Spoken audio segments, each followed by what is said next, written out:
Hey everybody, it's Brian and welcome to the 47th Qt tutorial with C++ and GUI programming.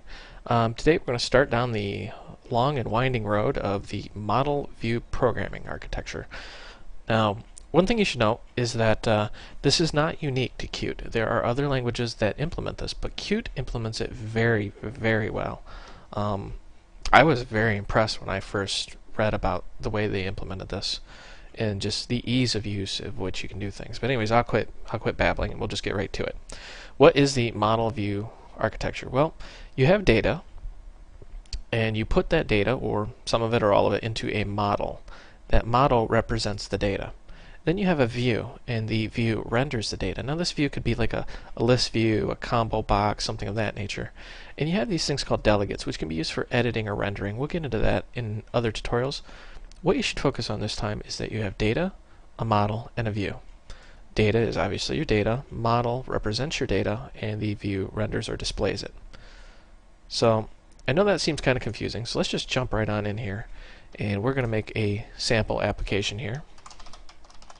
We'll call this mod view test. I'll throw it in the usual location.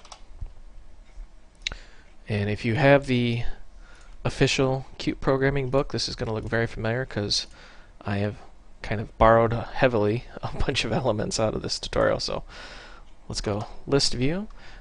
Now you notice how there's a list view and a list widget. We've worked with the list widget before, and this is what you're used to. This is where you manually add items in.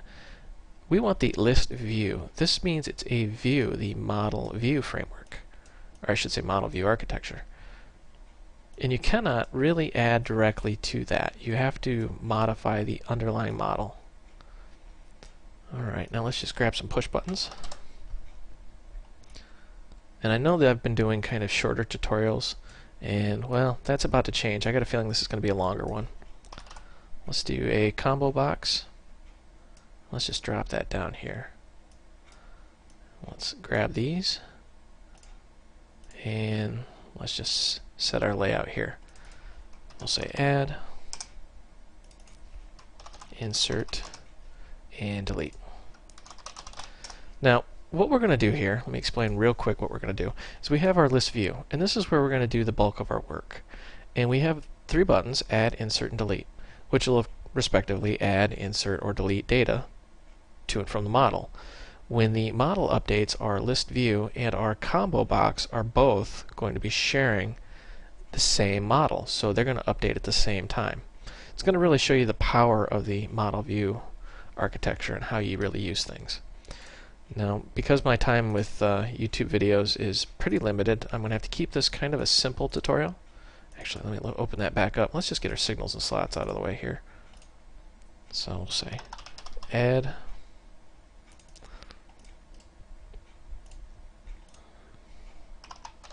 insert, and one more. Let's go delete.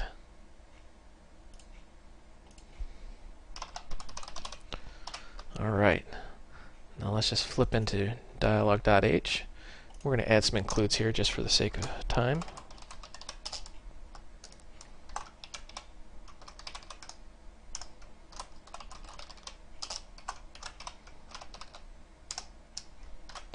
And let's just go ahead. And in the private section, what we're going to add here is we're going to add a QStringless model.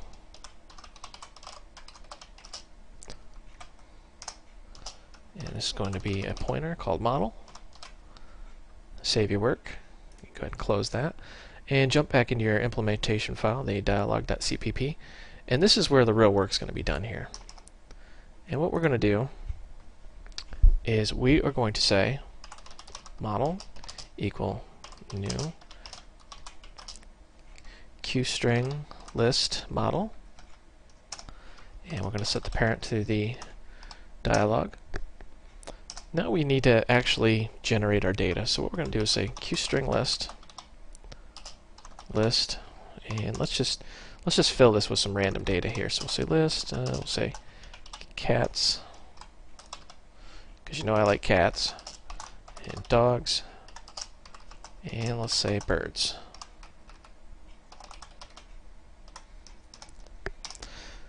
Now we've got our model, we've got our views, and we've got our data, now we've got to tie everything together here. So we're going to say model set string list, and we're going to give it the list. And what that does is that fills the model with this data. So that data is going into this model. Now we need to tie the model and the views together. So we'll say UI list view set model, and let's say UI combo box set model, and that's it. That's pretty simple. Now, one thing we're going to add real quick here is we're going to add the ability to manually go in and modify the list view. So let's say list view set edit triggers, and this determines how edit mode is triggered. Like if you want to double click or if you press a key and it'll start editing the item. So we'll say Q abstract, help if I could spell abstract, and we're looking for Q abstract item view. There you are. And we want any key pressed. And if this seems a bit confusing, just bear with me here. And let's just copy and paste this. I promise you this will be much clearer at the end of this tutorial. And we'll say, see any key pressed and double click. So what we're doing here is we're saying UI list view set edit triggers. This is what edit mode is triggered by any key pressed or double click. So if you press any key or you double click it, it's going to go into edit mode. So let's actually scroll over here. Now we've got our signals and slots. Now before we really get into that, let's actually compile and run this, make sure we've got a good working program here, and I kind of want to show you the drift of what's going on. Tick-tock, there it goes. Okay, so our model is holding the data, and you see we've got two views, the list view here and the combo box here. And we have 3 items in there. So we're going to implement the add, insert, and delete. Now our edit mode should already be in there. So say lizard. And when you update it, the underlying model is updated, which updates all the views. Pretty neat. So let's implement add, insert, and delete really quick here. Okay, now what we need to do is we need to get the position where we want to put this. So we'll say int row equal model row count, because we want to put this at the end. And then we're going to say model insert rows. And what this does is allows us to insert one or more rows. So you give it the position, the position and how many you want to insert. And that inserts it. I mean, that's all there really is to it. But now what we want to do is instantly set it into edit mode. So what we need to do is grab the Q model index. Now the Q model index is the position within that model. Because remember, you might not be displaying all the data. Say index equal model index, and we want the position of row. And now we need to set edit mode, so we'll say UI list view set current, sorry about that, set current index, and we give it the Q model index. What that does is that selects the item that we're looking for, and then UI list view, and we want to trigger edit mode and give it the index again. So just to recap, when we click the add button, we're going to find the position we want to put it in, and in this case we're going to put it at the end, and then we're going to insert the rows and we're going to put it in that position. Then we're going to find the Q model index, or the position in that model where that is, and then we're just going to select it and set edit mode.